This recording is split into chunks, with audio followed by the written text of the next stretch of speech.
क्या तो वो क्या नौकर का मतलब ये नहीं होता है, ठीक है।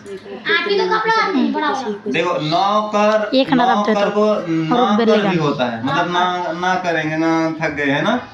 तो अगर नौकर हम रखते हैं किसी को, ठीक है, जैसे देखो अपने घर में भी रखो या कहीं भी रखो, नौकर है कि 1-2 साल रहता है उसके बाद भाग जाता है। क्यों भागता है? अच्छा नौकर किसी के घर में रहता है तो कौन काम करता है? जो काम अम्मी लोग करती है, जो काम दीदी लोग करती है, जो काम तू लोग करती है, वही काम नौकर भी करता है ना। तो फिर नौकर छोड़ के भाग क्यों जाता है ये बताओ हमको। पैसा नहीं देता इसलिए नहीं, कहीं पैसा भी मिलता फिर भी भाग जाता है, क्यों? अच्छा नहीं लगता है ना। तो किसी को काम करना अच्छा नहीं लगता है ना, यानी कि हमको पढ़ाना अच्छा नहीं लगता है, इसलिए भागेंगे। देखो ऐसी कोई बात नहीं है। हाँ वो अलग बात है कि पैसा नहीं मिलता है, हम भी जानते हैं इस बात को, ठीक है। होता क्या है, नौकर को चाहे कोई काम में रखो, पढ़ाने के, ये वो बर्तन धोने के, तो नौकर जो अच्छा वही काम क्या कहते हैं अम्मी लोग भी करती है। तो अम्मी लोग क्या करती है, वो जानती है कि इतना बर्तन है, धो लेंगे काम खत्म हो जाएगा, इसके अलावा फिर नहीं धोना पड़ेगा। लेकिन नौकर लोग क्या सोचता है कि माँ इतना बर्तन है, आज धोएंगे, कल भी धोएंगे, परसों भी धोएंगे, सब दिन धोएंगे, इतना ठोकर के सब दिन धोएंगे, कितना बर्तन हम धोएंगे। डर के हमारे उसका हवा फुस, और इसलिए वो क्या रहता है, भाग जाता है। तो नौकर सोच लेता है ज्यादातर, इसलिए ज्यादा सोचना नहीं कि कल क्या होगा, ठीक है। आज में जियो तब फायदा होगा, नहीं तो वही है ना, कर्म करोगे तो फल मिलेगा, आज नहीं तो कल मिलेगा। आज सो कल रोगे, आज थोड़ा मेहनत करके पढ़ लो, कल मजा आएगा। तो आज बेहतर बनाना चाहिए, कल आज बेहतर होना चाहिए, मतलब आज अच्छे से जियो। एक आज बेहतर बनाना चाहिए, नहीं आज सो ही लेते हैं, चलो कोई दिक्कत नहीं, ऐसा नहीं करना, ठीक है। हम लोग विद्यार्थी है, विद्यार्थी का मतलब ये होता है विद्या जो अर्थी, जब तक ना मरे तब तक पढ़ते रहो, ठीक है। पढ़ने से फायदा होता है, ये बात याद रखना। तो नौकर था, अब एक दफ्तर में क्या हो गया, नौकर हो गया, क्योंकि बीए की डिग्री मिल गया। और पहले जमाने में बीए की डिग्री लेकर के नौकरी लग जाता था, अभी बीए के बाद नौकरी नहीं लगता है। हम लोग बीए करके बैठे हुए हैं बेकार आदमी बन के, ठीक है। मतलब नौकरी ऐसा नौकरी ढूंढोगे तो कुछ ना कुछ मिल जाएगा, लेकिन वैसा नौकरी नहीं मिलेगा जो हम लोग के लायक है। नौकरी तो कुछ भी कर सकती हो, क्या दिक्कत है इसमें। पकौड़े तो तलना भी आजकल नौकरी हो गया है। अरे प्रधानमंत्री बोलते हैं, क्या बात करती हो, नरेंद्र मोदी बोलते हैं अगर आप यहाँ से निकल के वहाँ पर पकौड़े तल रहे, क्या ये नौकरी नहीं है? नहीं है, क्या बात करते हैं, क्योंकि उसके हम मालिक हैं, हम खुद से ही कर रहे हैं, ये भी नौकरी है। पकौड़े तलो और बेचो। पकौड़े समझती हो ना जी, कचौड़ी पकौड़ी। अच्छा कचौड़ी पकौड़ी। हाँ तो अब बीए करने के बाद नौकरी नहीं मिलता है, बीए करो फिर बीएड करो, बीएड हो गया फिर सीटीएड करो, सीटीएड का हो गया फिर बीपीएससी अभी निकला है, फिर उसमें फंसो, बहुत लफड़ा होता है, झंझट में पढ़ के पागल हो जाओगे। तो दफ्तर में नौकर था, छोटा लड़का, बड़ा क्या कहते हैं कि किसका, बेनी माधव के बड़े लड़के का नाम क्या था, श्रीकंठ। इसका काम खत्म हो गया। हाँ कंठ इसको, हाँ इसलिए ऐसे ऐसे इशारा कर सकते। अच्छा वो लिखती भी है मीनिंग, ना बाद में इसका हम फॉर्मेट बना के अगर चाहो लिखवा देंगे, ठीक है। अभी चलो इसमें आते हैं। तो बड़े बेटे का काम खत्म हो गया कि खूब मेहनत करके उद्योग करके क्या बन गया है, बीए बन गया और नौकर लग गया। और उसका छोटा लड़का लाल बिहारी सिंह, लाल बिहारी लड़का का नाम क्या है, लाल बिहारी सिंह। नाम से ही पता चलता है कि लाल बिहारी, इसका मतलब क्या होगा, खतरनाक। कोई नहीं, देखो कैसा है वो लाल बिहारी सिंह।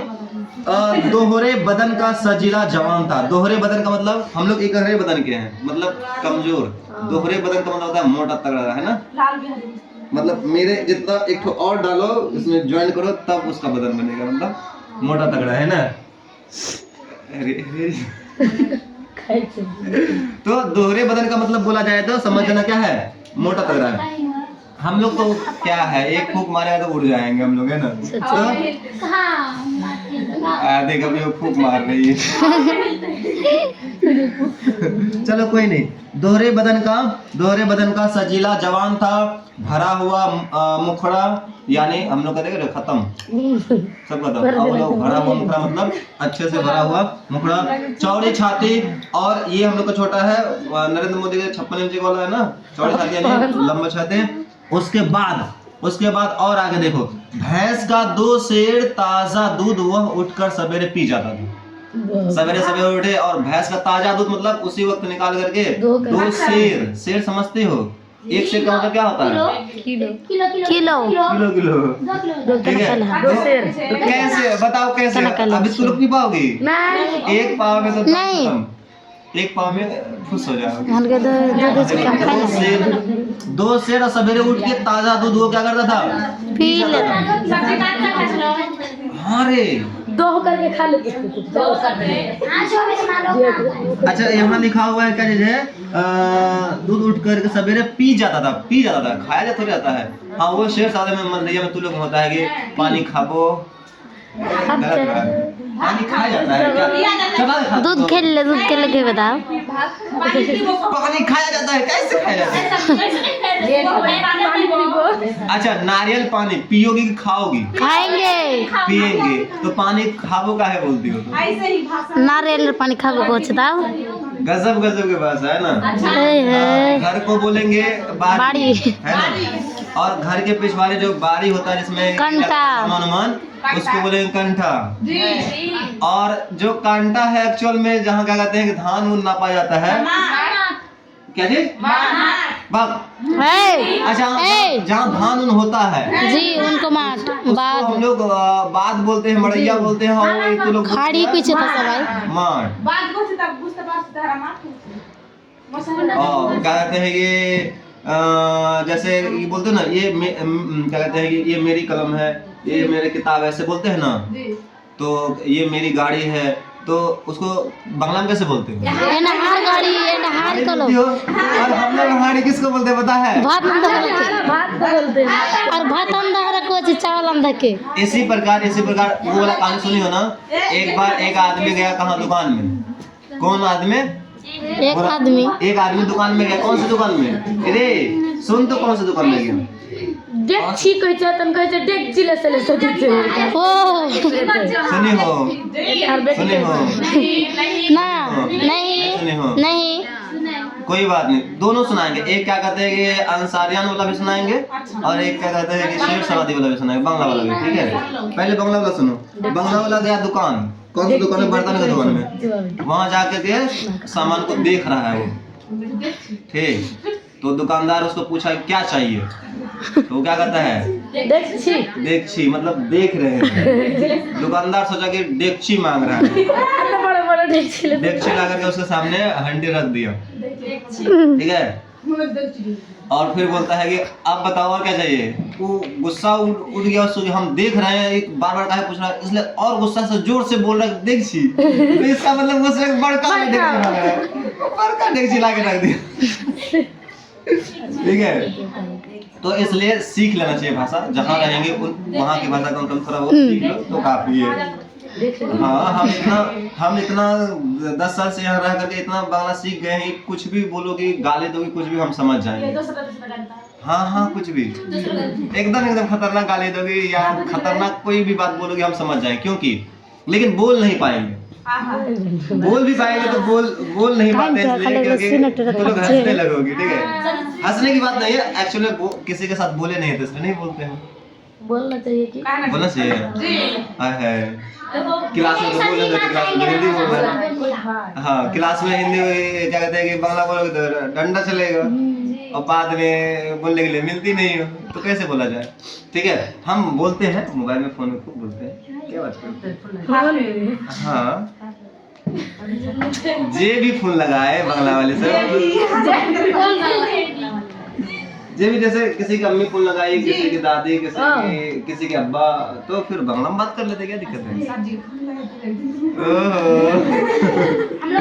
ठीक है, ये कहानी खत्म हुआ। और एक कहानी मेरे अब्बू जी सुना रहे थे। कौन सी कहानी?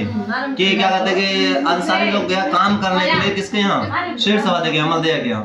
तो अब्बू बता रहे थे, तो काम करने जब गए ना, तो वहाँ काम करने के बाद जब खाना खाने के लिए बैठा है, तो क्या कहते हैं कि ला के दिया क्या चीज? रोटी ला के दिया, वही बर्तन रोटी, हाँ रोटी ला के दिया खाने के लिए। तो रोटी ला के दिया ना, रोटी के साथ चटनी था। चटनी समझती हो ना? हाँ वो वाली कहानी खत्म हो गया, ये वाले सुना रहे आंसारी वाला, ये वाला खत्म हो गया। ये अभी नहीं हुआ, ये तो अभी शुरू भी नहीं हुआ है, काहे तो टेंशन ना लो, बड़े घर की बेटी वो हो जाएगा, ठीक है। तो जब चटनी ला के दिया ना, तब वो पता है क्या कहता है, अचार मिलेगा, कैसे अचार अचार मिलेगा, मतलब अचार, वो क्या बोला आंसर इट हो, अचार मिलेगा। ये जो शेर सवाल ये सोचेगा और चाट मांग रहा है, तो वो 4 रोटी और ला के दे दी, ठीक है, 4 रोटी और ला के दी, तो वो सोचा कि साला हम मांगे अचार, ये ला के दिया क्या जे और 4 रोटी, इसलिए गुस्सा के मारे कहता छी ऐसे खाना खाएंगे, छी जो बोला ना, वो सोचे कि 6 रोटी मांगा है और 6 रोटी ला के 6 रोटी। अरे जब खाने का मन नहीं करता है, चटनी देगा अच्छा नहीं लगता, उसको अचार चाहिए हर हाल में, तो अचार मांगा तो और 4 रोटी ला के दिया, तो इसलिए गुस्से में बोला छी ये का है, वो क्या सोचेगी 6 रोटी और मांगा है, 6 और रोटी ला के उसको दे दिए है, ठीक है।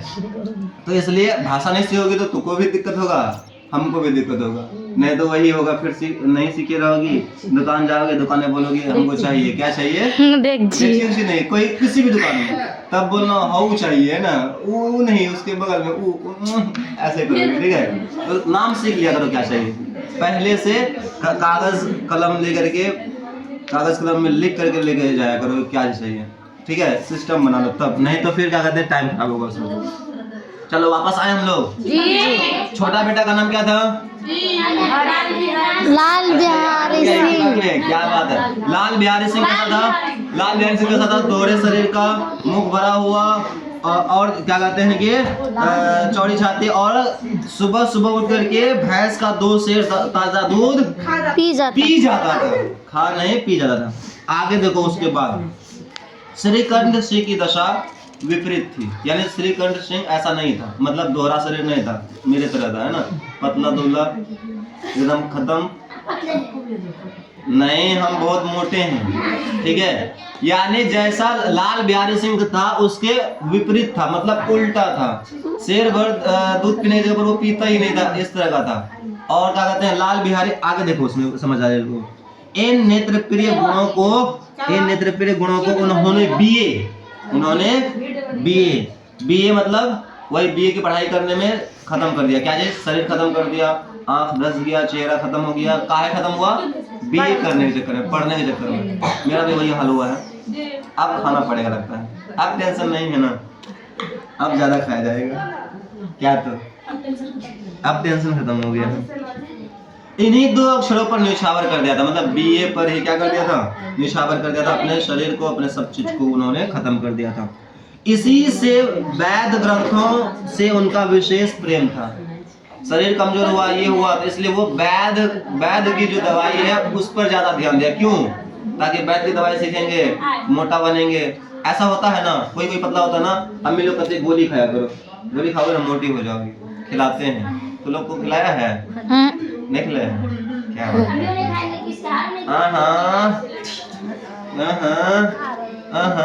नहीं खिलाया, ले ले ले ले कोई एक वीडियो ले, ये इसको तो डालने अंदर है वाला साहब, इसको तो डालने काल है डाली छे। वापस आए कैमरामैन, कौन से 2 में बीए में ही अपने पूरे शरीर को न्यौछावर कर दिया था। इसी से क्या हुआ कितना ले रे फोकस कर यार, दिखाओ यूट्यूब पे क्या डाले चीज वाला साहब, क्या परेशानी है, उस समय नंगे खड़ा कृष्ण मतलब कृष्ण, तब मजा आएगा, बोल बताया कृष्ण सुदर्शन को आवाहन किया जाए,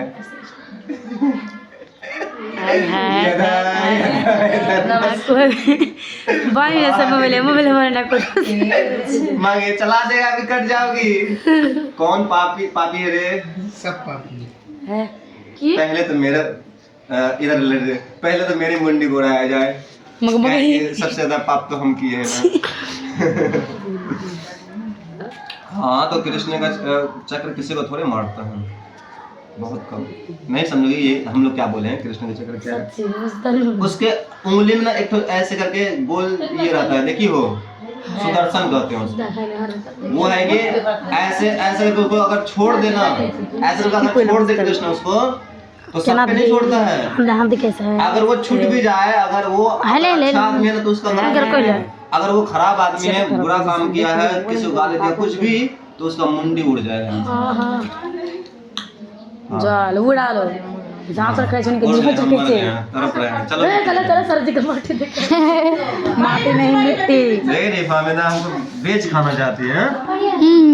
चलो वापस आओ। इसी से वैद्य ग्रंथों का उसका विशेष प्रेम था। आयुर्वेदिक औषधियों पर उनका अधिक विश्वास था।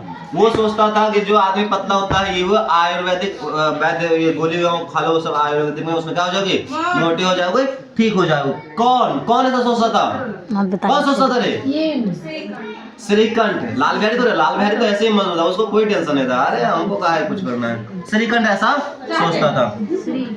शाम सवेरे से उनके कमरे में प्राय खरल की सुरीली कर्ण मधुर ध्वनि सुनाई दिया करते थे। मतलब सुबह से शाम सवेरे वो उठ करके भजन करता। कर्ण पिंड ध्वनि और किसकी? खरल की मतलब वो बजाने वाला था, उसकी ध्वनि सुनाई देती थी। लाहौर और कलकत्ता नाम सुनी हो ना? लाहौर ये भी जगह है। लाहौर और कलकत्ते के वैद्यों से बड़ी लिखा पढ़ी रहती थी। मतलब उससे लिखा पढ़ी सीखते रहता था वैद्यों से, कैसे करना है, क्या दवाई, ये श्रीकंठ इस अंग्रेजी डिग्री के क्या है अधिपति होने पर भी अंग्रेजी सामाजिक प्रथाओं के विशेष प्रेमी न थे। मतलब अंग्रेजी पढ़ा था, मतलब ये क्या कहते हैं कि बीए किया तो मतलब इंग्लिश लाइन से किया है, हिंदी लाइन से किया है, इधर से नहीं किया, लेकिन फिर भी उसको वो उस विशेष प्रेम नहीं था, वो वैद्य पर उसको, बल्कि वह वसुधा बड़े जोर से उसकी निंदा और तिरस्कार किया करते थे। बहुधा मतलब बहुत ज्यादा, बल्कि वो बहुत ज्यादा उसको क्या करता है, अंग्रेजी कुछ नहीं है, छोड़ो ऐसे पढ़ लिया अलग बात है, लेकिन मानता नहीं था। कौन? श्रीकंठ मानता ही नहीं था। इसी से गांव में उसका बड़ा सम्मान था। पढ़ा लिखा है लेकिन उसको मानता नहीं है, किसको? अंग्रेजी उसको, इसलिए उसका सम्मान था गांव में। किसका सम्मान था? श्रीकंठ का। पढ़ा लिखा था इसलिए उसका सम्मान था और मानता नहीं था इसलिए। दशहरे के दिनों में दशहरा देखियो ना, जिसमें वो 10 सिर रहता है, जिसको जलाते हैं तीर लेकर के ना, रावण है ना, रावण जी। दशहरे के समय में, दशहरे के उस पर नहीं जाएंगे अभी, रावण पर छोड़ो उसको, रहने दो, नहीं तो जाएगा फिर उसमें 10 मिनट लग जाएगा बताने में, तो उस पर नहीं जाना, और हम लोग जानते हैं इसलिए नहीं जाएंगे, है ना। तो क्या हुआ? दशहरे के दिनों में वह बड़े उत्साह से रामलीला में सम्मिलित होते और स्वयं किसी न किसी पात्र का पाठ लेते थे।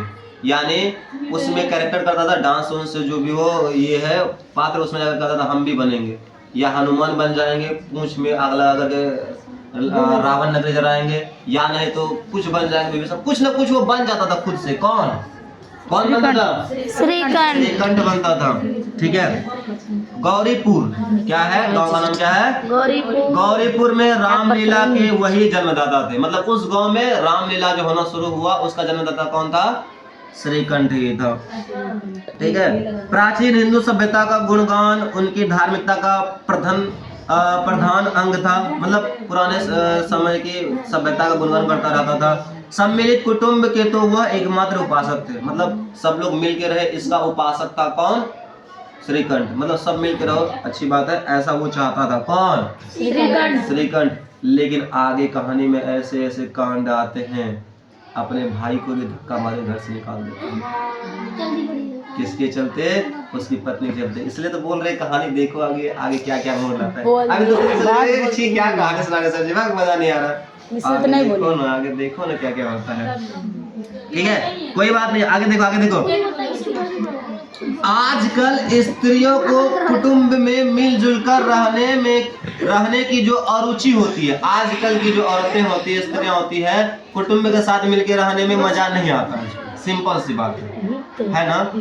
तुम लोग को भी यही होगा, तुम लोग अकेले रहेंगे उसके साथ ना रहेंगे कुटुंब में, हमको नहीं चाहिए उसका अम्मी अब्बा ये भाई बहन कुछ नहीं चाहिए, हाथ धरो उसको तकलीफ हो रही।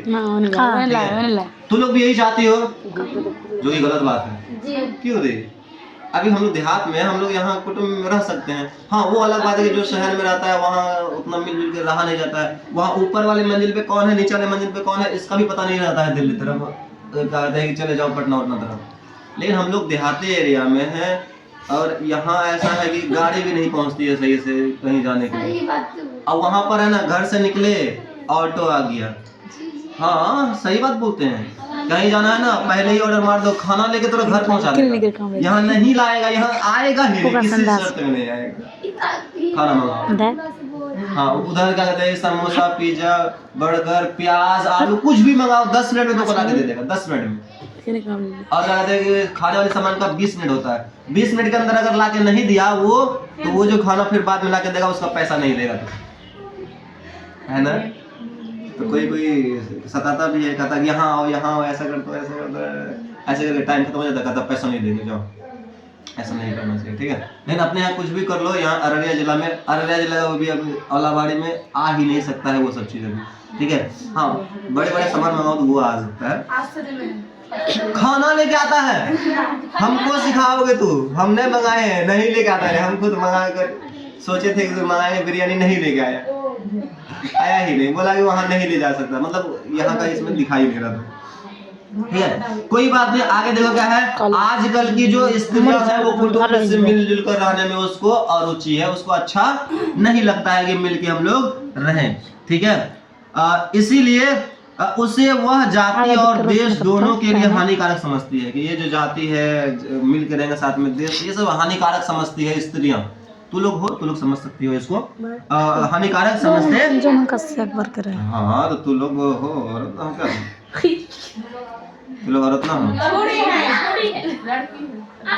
चाकू बोल दो, ऐसे गुट्टा छट्टी लड़की बोलते लड़की, लड़कियां हो तो लोग ये बोल रहे हो क्या? हर चीज में औरत कही तो देखते हैं, नहीं होता है, नहीं होता है। हम जाने वो अलग बात है कि बोला जाता है कि लड़कियों का दिमाग कहाँ होता है, बुद्धि में, हाथ नहीं होता, अरे दिमाग तो नहीं होता है। तो वो तो कोई ले छोड़ो ना, वो सोशल मीडिया लोग मजाक बना के रखे, अलग बात है।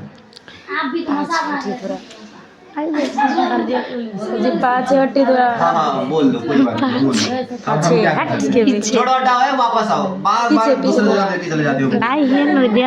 इसलिए यही कारण था कि गांव के ललनाएं उनकी निंदक थी, मतलब गांव की जो ललनाएं, गांव के लोग हैं, गांव के जो वो है उनकी निंदक थी, मतलब ये औरतों की निंदक थी। अच्छी, ऐसा नहीं करना चाहिए। कोई तो उन्हें अपना शत्रु समझने में भी संकोच ना करती थी। स्वयं उनकी पत्नी को ही इस विषय में उससे विरोध था। यह इसलिए नहीं कि उसे अपने सास, ससुर, देवर या जेठ आदि से घृणा थी, बल्कि उनका विचार था कि यदि बहुत कुछ सहने और तरह देने पर भी परिवार के साथ निर्वाह न हो सके, ठीक है, आए दिन के कलह से जीवन को नष्ट करने की अपेक्षा यही उत्तम है कि अपने खिचड़ी अलग पकाई जाए। औरत भी सोचता है अपनी खिचड़ी अलग पकाई जाए। पहले समझ लो कि औरत भी सोचती है कि ऐसा करना ठीक नहीं है, लेकिन क्या करें, फिर भी वो भी समझ के रह जाती है कि ऐसा करेंगे ये होगा, ऐसा करेंगे ये होगा। इससे बढ़िया है कि दूसरे से, सास ससुर से लड़ाई ना करे, उससे बढ़िया है कि अपनी खिचड़ी क्या कह रहे हैं, अलग पकाई जाए, मतलब हाँ अलग हो जाए, अपना खाना खुद बनाए।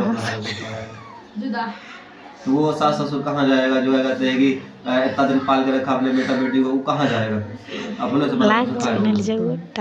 हाँ ऐसा करना चाहिए, नहीं करना चाहिए, नहीं क्या करो, चलो छोड़ो, हटाओ। अब देखो कहानी, अब मेन कहानी शुरू हो रहा है। अब क्या हो रहा है, बड़े घर की बेटी, अब मेन कहानी शुरू हो रहा है। चलो ध्यान दो। आनंदी एक बड़े उच्च कुल की लड़की थी। लड़की है, उसका नाम क्या है, आनंदी। आनंदी का मतलब खुशी वाली, खुशी होने वाली, खुशी रहने वाली, खुश। आनंद का मतलब खुश होता है ना। आनंदी नाम क्या है, आनंदी एक बड़े उच्च कुल की लड़की थी, मतलब बड़े घर की बेटी थी। तो उच्च कुल मतलब बड़े घर की बेटी, बड़े घर की बेटी थी। उसके जो बाप है एक छोटी सी रियासत के ताल्लुकदार थे, मतलब एक छोटी सी रियासत किसको बोलते, जैसे अररिया जिला मान लो, इतना बड़ा नहीं, इससे कम होता है। तो उसके क्या है, उसके क्या है, रियासत के ताल्लुकदार थे, लेकिन छोटा था, ज्यादा बड़ा नहीं। विशाल भवन था उसके यहाँ, एक हाथी, 3 कुत्ते, बाज, देखो क्या क्या था उनके पास, क्या क्या था। अभी किसी के पास हाथी हो भी नहीं सकता, ठीक है। एक विशाल भवन था, मतलब बड़े से उनके घर थे पहले से। एक हाथी था, 3 कुत्ते थे, बाज था, बहरे शिकरे थे, झाड़ फानुस थे, ऑनेस्ट्री मजिस्ट्रेटी थे, और ऋण जो एक प्रतिष्ठित ताल्लुकदार के योग्य पदार्थ है। यानी झाड़ फानुस वाला लोग भी था उनके पास, ऑनेस्ट्री मजिस्ट्री भी था, मतलब कि जो चाहे ये करो मेरे नाम लिखवा ले, ठीक है। या नहीं तो क्या था, ऋण मतलब कि कोई पैसा लेना चाहे तो आओ हम देंगे पैसा, ब्याज पे, है ना, होता है कि ऐसा। कौन था आनंदी के पिता, ठीक है, उसके बाप। आगे क्या हुआ, आगे देखो। और विद्वान थे, नाम था भूप सिंह, और उसका नाम क्या था, भूप सिंह, धूप नहीं, हाँ, भालू वाला भूप सिंह, क्या नाम था, भूप सिंह। भूख लेटी भूख। देखो अब तक नाम आया बेनी माधव। कौन है बेनी माधव, एक श्रीकंठ के और लाल बिहारी के अब्बा जी। चलो अब्बा जी हो गए। अब नाम आया है आनंदी, और आनंदी के अब्बा का नाम क्या है, भूप सिंह। बस इतना ही याद रखो, आगे फिर पता लगेगा क्या क्या होता है। तो भूप सिंह था। भूप सिंह कौन थे, आनंदी के अब्बा, और जमींदार थे। उनके पास हाथी घोड़ा था, उनके पास कुत्ता था, उनके पास गधा। अच्छा 1000, क्या 1000? अच्छा कोई नहीं, वो तुझे बोल रही हो पीछे वाला में। आगे देखो, उसके बाद बड़े उदार चित्त और प्रतिभाशाली पुरुष थे। भूप सिंह कैसे थे, बड़े उदार थे, यानी कोई कुछ मांग दे दिए उसको, सर जी कॉपी दीजिए, दे दिए, कोई पैसा वैसा नहीं लेना है जी। क्या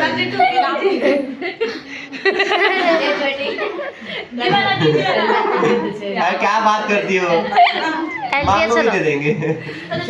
लेकिन देखो हरमंजा लेंगे, ये वाला भी, ये वाला नहीं चाहिए। चलो कोई नहीं, देखो आगे देखो रे, आगे देखो।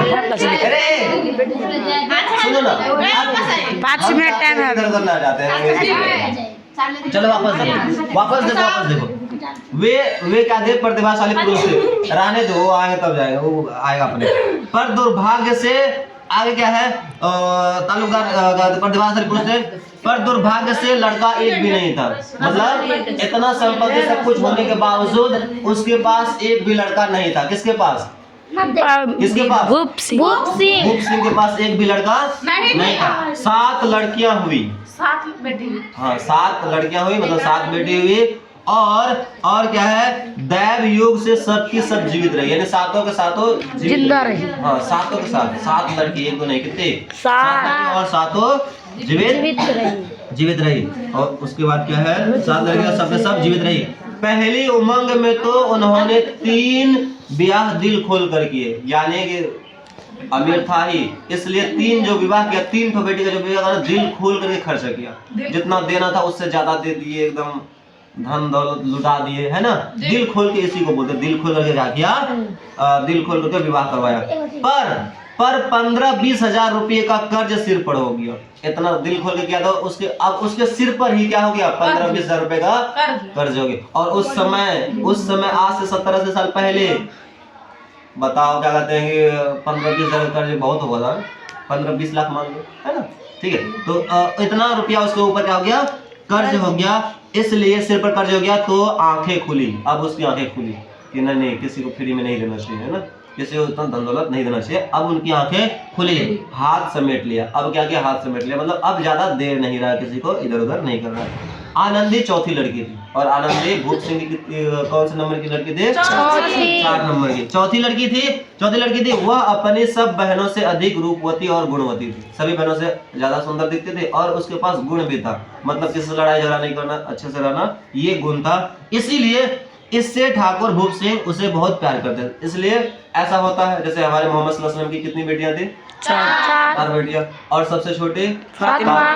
और फातिमा से उनको ज्यादा लगाव था क्योंकि छोटी थी और उससे ज्यादा सच्ची कोई थी नहीं। हालांकि सब थी लेकिन उससे ज्यादा लगाव क्यों था, छोटी थी इसलिए। लेकिन भूप सिंह की कितनी बेटियां? 7। लेकिन 4 नंबर की जो है आनंदी वो खूबसूरत थी और गुणवान थी, इसलिए उससे ज्यादा क्या कहते हैं कि पिता का लगाव भूप सिंह का उससे ज्यादा लगाव था।